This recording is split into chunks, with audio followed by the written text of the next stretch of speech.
Factor 4 Radio. La evolución de la información la escuchas a 128 kilobits por segundo, originando señal las 24 horas del día desde calle de la estación número 100 Interior 2, Colonia Matitlán, en Cuernavaca, Morelos, México. Código postal 62410. Contacto: Twitter @Factor 4, Facebook Factor 4, teléfono en cabina 482-0325, del interior de la República Mexicana 01777-482-0325. La evolución no se ve, se escucha. Factor 4 Radio, un concepto de Factor 4 SADCB.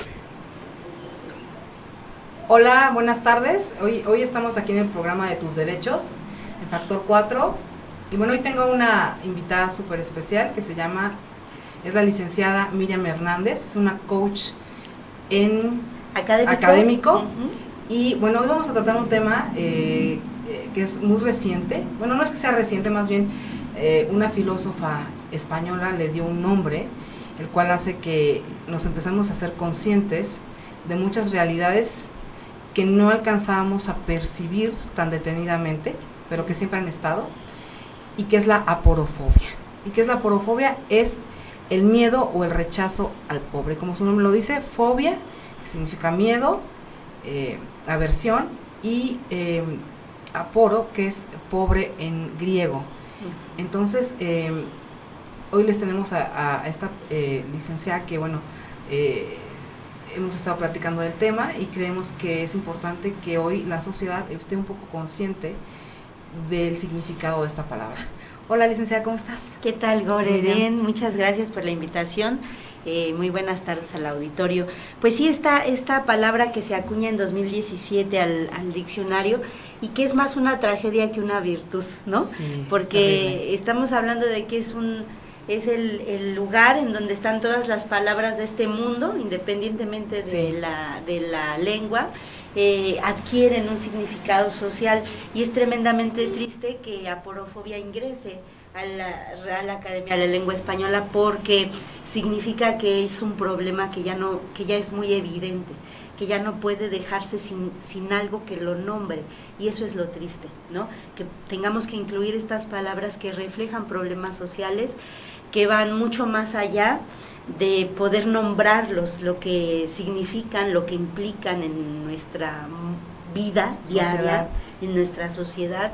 Pues es catastrófico el hecho de tener personas que odien a otras por no tener.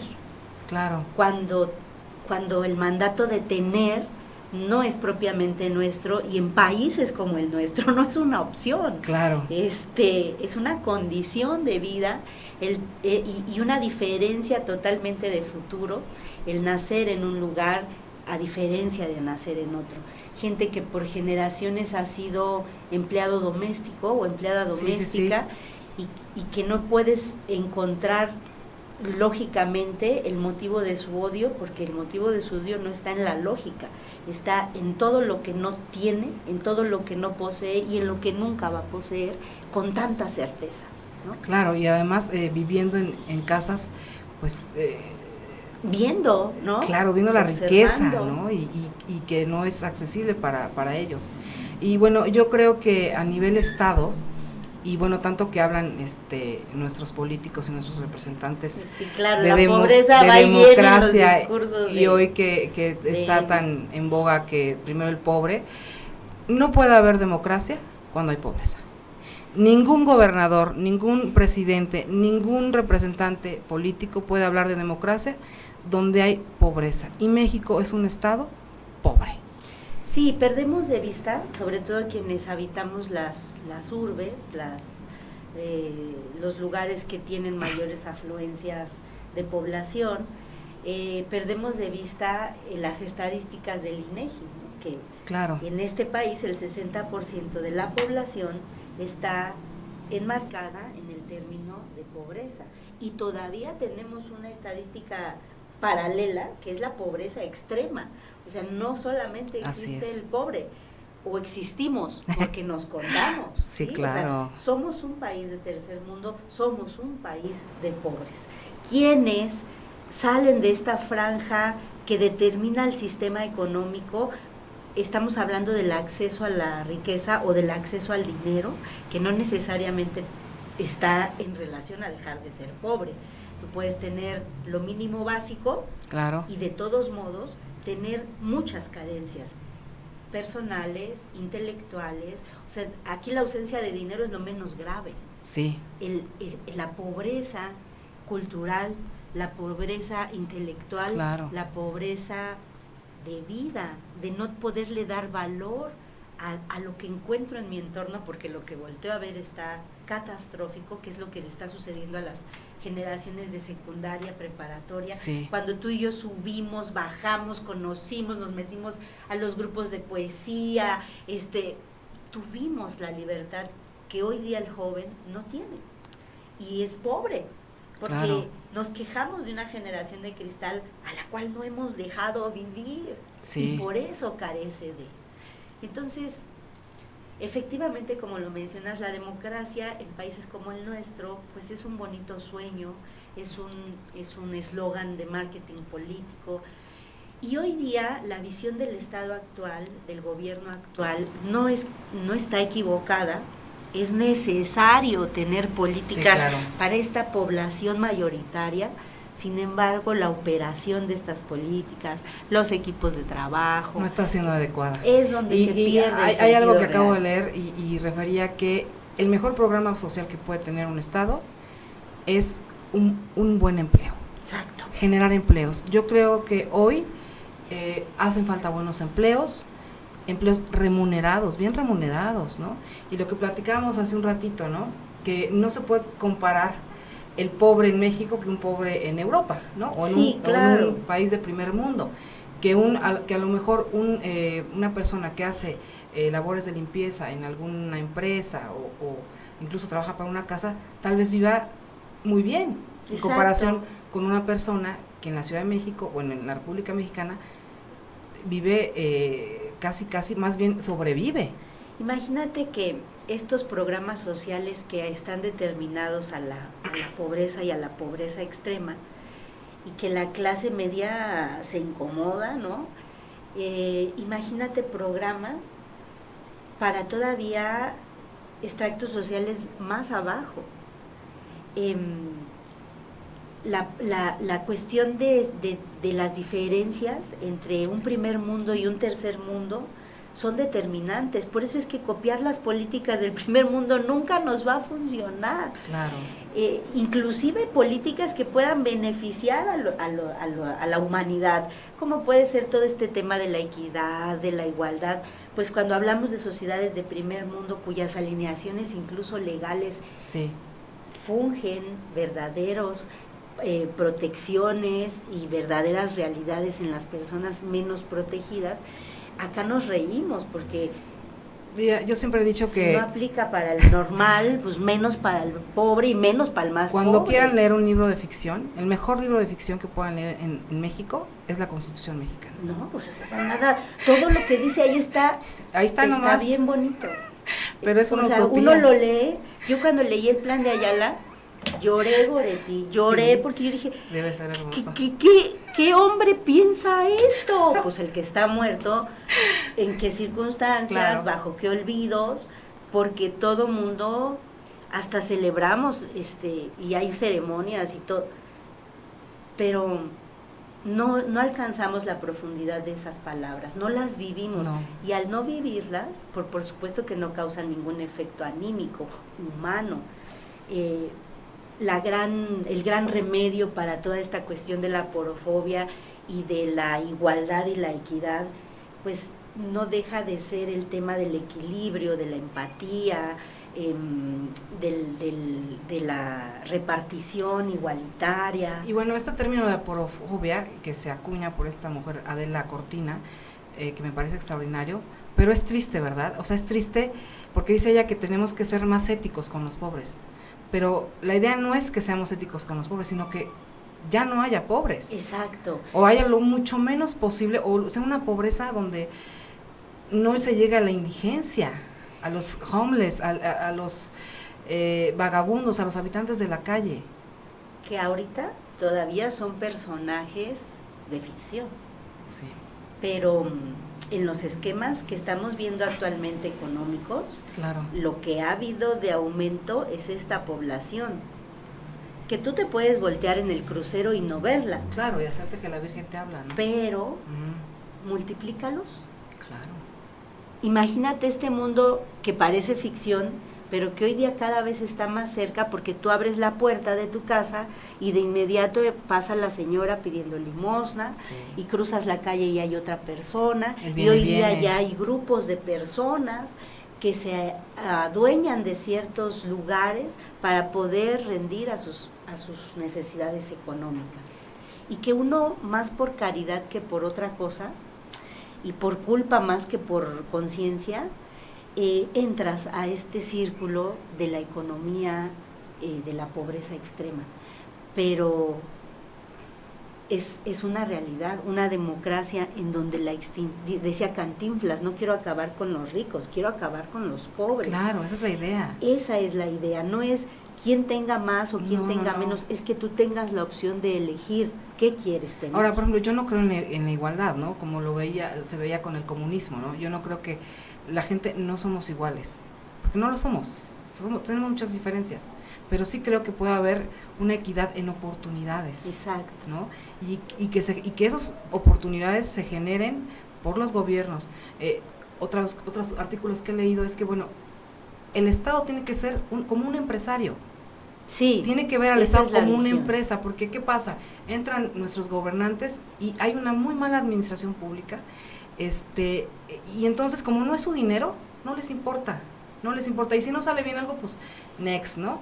Y si contratan a alguien, aunque no sepa, ¿no? O no conozca el tema, pues lo contratan cuando no es productivo, no es funcional, no sirve. Sí. Entonces lo que se está generando es Sí, la cultura del despilfarre. Y fíjate, despilfarro de los recursos de todos los mexicanos, porque no hay una buena administración pública en cuestión Exacto. de dinero. Entonces necesitamos que los políticos de hoy lleguen a ver al Estado como si fuera su dinero, como si fuera una empresa donde la tienen que hacer crecer, ¿no? Exacto, la visión del Estado para administrar recursos de personas que no le van a reclamar por cómo gasta el dinero. Claro. Fíjate, en las leyes de transparencia tenemos 100 años de desfase.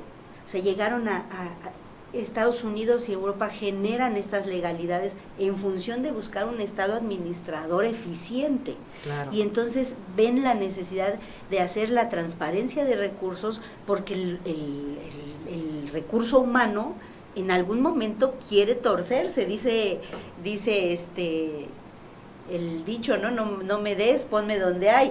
O sea, invariablemente se presta la posibilidad de que no actúes correctamente. Por eso es que la legalidad surge a beneficio social, y entonces hay leyes que auditan, que transparentan, que piden cuentas.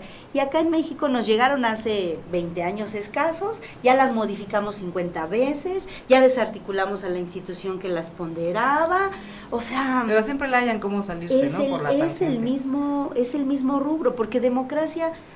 Yo estoy muy conflictuada con las personas que defienden al INE, porque institutos como esos tienen que desaparecer, Sí, como cierto. los de transparencia también, no están para quedarse. No. Se supone que la población tiene que avanzar culturalmente en esos sentidos, y en algún momento ya no los Claro. debemos necesitar. Sí, me parece también a mí un gasto excesivo. Es el INE. innecesario tener a alguien que cuente tu voto.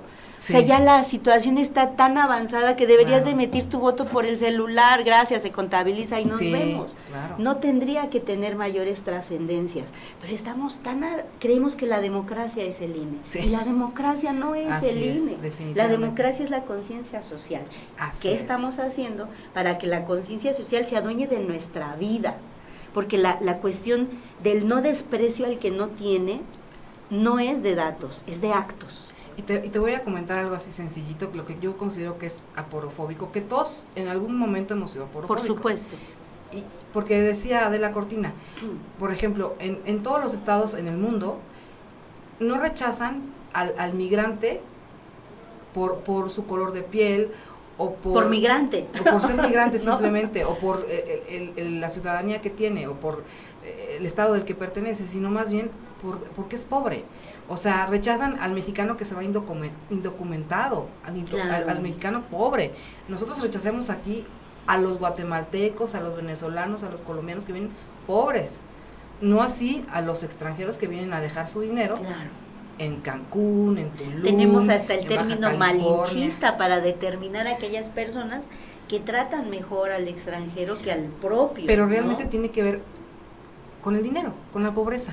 Exacto, con la concepción además. Así es. Porque fíjate que hay países en esta búsqueda de qué compartirle tanto al capacitado como al estudiante. El análisis de otro tipo de sociedades nos permite ver que la pobreza no está en función de la ausencia de capital o de dinero solamente. Claro. Hoy encontramos pobreza multifactorial y multidimensional, es decir, ya el dinero es lo de menos. El punto aquí es no reconocer las herencias culturales, que son nosotros tenemos incluso envidia de algunas comunidades indígenas, sí, en donde uno dice, pero ¿por qué quiere vivir así? Porque así le gusta vivir. Se nos hace increíble que las personas quieran vivir sin problemas, sin ritmos acelerados de vida, sin tantas consideraciones de posesiones, ¿no? Uno considera pobre al que disfruta la vida. Y de repente, como decía Facundo, pobrecito mi patrón, piensa que el pobre soy yo. Pero también creo que la gente sí tiene derecho, o sea, estoy de acuerdo de que hay gente que no necesita tener tanto, ¿no? A lo mejor. Y que esa es la tendencia que deberíamos tener como humanidad. Sin embargo, o sea, sí creo que si te enfermas, puedas tener lo suficiente para ir con el doctor que tú quieras, ¿no? Sí. Que si quieres, si a ti te gusta salir de vacaciones, que tengas la oportunidad de salir por lo menos una vez al año de vacaciones. Que comas bien. Sí. Esa es la gran... Que comas, o sea, ese es el gran riesgo. Las cosas necesarias, yo estoy de acuerdo que no necesitas comprarte un iPhone, ¿no? O no necesitas traer una bolsa o a de lo marca. Mejor sí. Por eso, ¿no? Pero que tengas la Pero posibilidad. que tú tengas la opción, que sea tu opción. Pero sí que tengas que comer y comer bien. Que tú si te enfermas puedas ir al médico tranquilamente sabiendo que puedes pagarlo si no tienes seguridad social. Exacto. O si no, tener seguridad social que es la que el Estado te da, que te provee, pero una buena seguridad social. Exacto. Actualmente. Que no vivas en despoblado como es más, en el tercer mundo. Te voy a decir una cosa, perdón, pero las instituciones públicas son aporofóbicas. Sí, si por tú supuesto. ves a la gente que llega en unas condiciones de mucha, gente muy pobre, ¿no? Los doctores los tratan mal, la gente en los hospitales los trata mal. Quien ha parido en el Seguro Social sabe de lo que estamos hablando, ¿no? Entonces, hay por todos lados. Hoy en España ya tienen una ley, en la ley penal, en el Código Penal en España, donde ponen a la porofobia como un agravante. Claro, ¿no? Porque no es lo mismo que tú violentes a alguien con ciertas capacidades y posibilidades de defenderse a alguien que está totalmente desprovisto. Y mira, te voy a decir un comentario porofóbico de una entrevistadora en radio, muy famosa, es Marta de Baile. Yo creo que ella me parece muy buena en muchas cosas que hace, sin embargo, creo que es una mujer aporofóbica, ¿no? Totalmente aporofóbica, ¿no? En una entrevista donde le hacen, dice que ella no hace radio para jodidos, por ejemplo, ¿no? Pero hay otro tema que la vi un día, era Navidad, y empezó a decir, ¿qué regalos te chocan, no? Que te den en Navidad, ¿no? Y ella comenta, pues a mí los roperazos, porque me choca que me den un roperazo. Y todos sabemos que es un roperazo, ¿no? Que claro, te regalen algo que ya le dieron a la otra persona y que no le gustó, entonces te lo dio, ¿no? Y dice, pues yo se lo regalaría a mi jardinero. No lo voy a tirar, pero se lo regalo a mi jardinero. O sea, imagínate a qué grado, cómo está hablando esta mujer, a niveles nacionales. Pero fíjate, denostando al jardinero. Aquí lo grave no es lo que dice Marta de Baile, porque ella es una. Pero es una pero aquí lo grave es a cuántas personas sin criterio adoptan ese criterio. Y ahí hablamos de la pobreza más grave. Intelectual. Porque en Estados Unidos y en sociedades de primer mundo, porque hay que siempre especificar que hay diferencias muy graves entre el primer mundo y el tercer mundo. Podemos hablar de los mismos problemas, sí, pero no vivimos las mismas realidades. No estamos en las mismas condiciones. Entonces, mientras en estas poblaciones yo realmente puedo direccionar mi mensaje sin culpa y sin problema, acá tenemos que tener esa conciencia social, porque, y voy al tema también, por ejemplo, de la frase de la canción de Shakira, donde dice, las mujeres no lloran, las mujeres facturan. Es una realidad suya. Sí, ella en lugar de llorar puede facturar con el simple hecho de alzar la pestaña y ya se hizo viral. Pero es una persona la que puede no llorar y facturar. Pero ¿cuántas mujeres se están comiendo ese mensaje que no tienen esa realidad? Claro, claro. Que incluso están en realidades de violencia económica, ¿sí? Sí. No hay lugar al comentario. A mí no me llega porque yo tengo una capacidad de conciencia activa. Claro. Pero si yo no tengo esa conciencia social de saber que al que le voy a llegar no la tiene, entonces no evito los comentarios, no cuido mi forma de hablar, no cuido la idea que estoy proyectando, porque no tengo conciencia social. Sí, y definitivamente lo noto, ¿no? En todos los programas, en televisión, en la radio, definitivamente hay una falta de criterio, ¿no? Muchos yo creo que ni siquiera saben lo que dicen, no tienen ni idea, ni tienen conciencia de lo que externan. Me parece que definitivamente es una falta de, es un poco de, más bien es ignorancia, ¿no? Creo que hay mucha gente con dinero, con niveles sociales económicos altos, profundamente ignorante.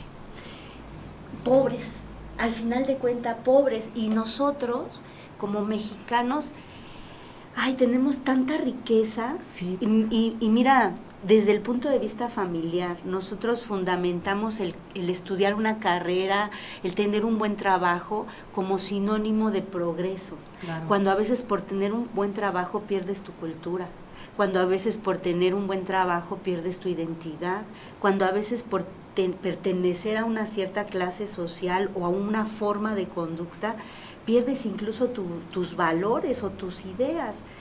Necesitamos el rescate cultural tuyo, de tu familia, de saber cuál es la verdadera herencia.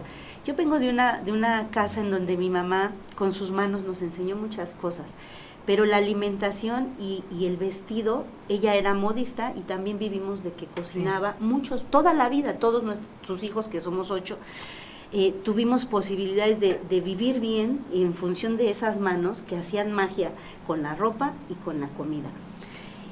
Y de repente un día comprando en Liverpool, y acababa yo de leer un artículo de que todo lo que le llega a Sudamérica de ropa son desechos de primer mundo, que le dan un remaster acá en el tercer mundo, porque acá sí se venden. Acá la gente compra una ropa pensando que va a adelgazar, mientras que allá no compras una ropa si no te queda bien, claro. No la guardas pensando que, sí, ¿no? Claro. Pero acá uno compra por poseer, ¿no? Entonces un día comprando una ropa en Liverpool me acordé de ese artículo y dije, ¿qué hago aquí? ¿Qué hago aquí? Lo verdaderamente caro es que te mandes a hacer una ropa con una modista. Sí. Entonces empecé a trabajar en el tema de la imagen pública, por sí. ejemplo, con muchos contrastes, porque consideramos que la imagen pública debe ser el verte bien, el verte pudiente, el verte, cuando en realidad es verte auténtico. Claro. Es valorar de dónde vienes y reflejarlo, ¿no? Jamás me volví a parar a una tienda de esas porque yo sé de telas, porque yo sé de cordes, porque rescaté mi herencia, ¿ves? Y entonces ya no estoy dispuesta a que me vendan espejitos por piedras preciosas. Sí, y yo creo que hoy la gente, cuando tiene un poco de más educación, cuando se va formando criterios importantes, exacto. Cuando se va concientizando, entonces empieza a darte cuenta de lo que realmente tiene un valor y de lo que no. Exacto. Ahora, y vives en paz. Yo sí considero también que la economía es fundamental en cualquier país, en cualquier estado. La economía es lo que mueve al mundo. Entonces, sí creo que también el dinero no es malo. El dinero es bueno para la sociedad. Tenemos que vivir bien. Fíjate cómo nos han vendido esta idea de la riqueza. Ajá. Como mala. Tú lo vas a encontrar en un montón de contenidos metafísicos con esta cuestión de la abundancia y la prosperidad, y no es que está padre y está bien y es un buen discurso, y si te yo digo que no está bien. Si te sirve, consúmelo. A mí todo el tema metafísico, híjole, se me hace de veras, yo ahora que estoy leyendo mucho a Gustavo Bueno y ojalá tengan la oportunidad de leerlo, te habla de todos los temas metafísicos que hay hasta en las leyes. Exacto. Que son profundamente idealistas, que son poco objetivos. Sí. Y poco reales. Que obedecen a la fantasía 100%. Así es, totalmente irreales. Pero hablando de términos económicos, políticos, sociales, el tema de la riqueza nos ha dejado en México por lo menos un gran hueco, porque nuestra riqueza es cultural y es lo que menos consumimos, nuestra cultura. Y no tiene nada que ver con ser o no ser de un pueblo indígena, tiene que ver con reconocer todo. Nuestra valía. Es que como toda esta exhibición que han hecho el mexicano, que es dicharachero y fiestón y resuelve con 3 cosas, y nos ha hecho más daño que beneficio. Sí. El no relacionarnos con nuestra riqueza y no sentirte apabullado por otra cultura que no es tan rica como la tuya. Claro. Lo que pasa es que al no reconocerte en tu cultura, pues no puedes presumir de ella. Si somos realistas, el usar una prenda auténticamente hecha por manos indígenas es carísimo. Claro, yo lo sé. Es carísimo. Sí, si te vas a comprar, sí. No hay posibilidad de que tú pienses que alguien que trae un huipil original es pobre. No, obviamente no. O sea, fíjate cómo la gente de élite sí voltea al rescate cultural. Y nosotros nos hemos casado y nos han también afectado mucho en los términos de las escuelas, con las nuevas tendencias de hacer lo que al niño le divierte, lo que al joven le llama la atención, sin preponderar el rescate cultural. Es lo que más tenemos, es nuestro campo, nuestra cultura, nuestros pueblos, nuestra propia realidad, que puedes despertar.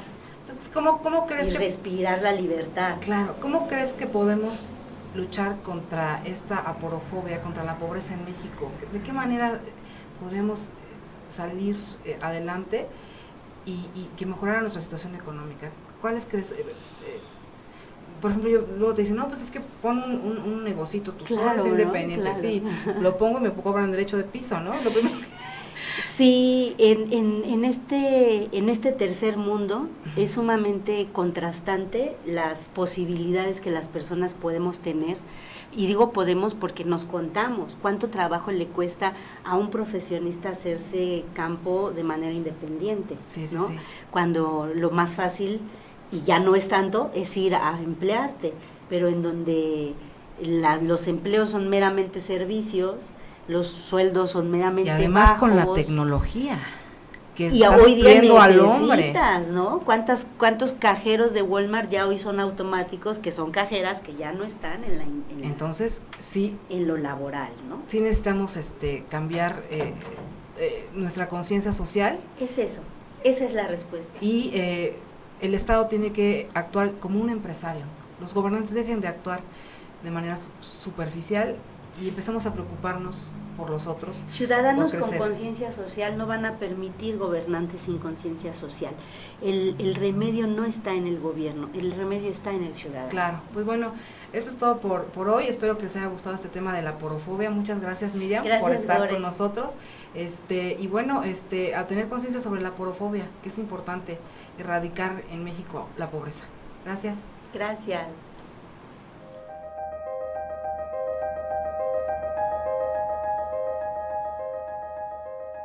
Ese análisis tan especial que usted necesita, nosotros lo realizamos.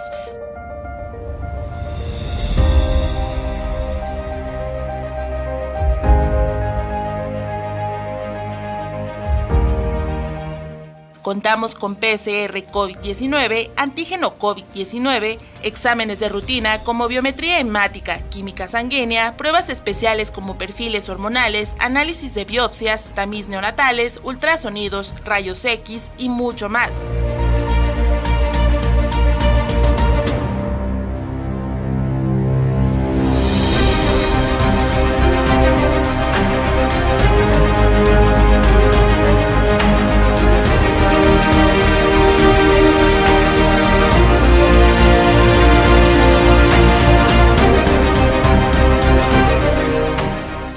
Visítanos en Avenida Cuauhtémoc, número 53, local 1, Plaza Comercial Los Amates, Colonia Amatitlán, Cuernavaca, Morelos.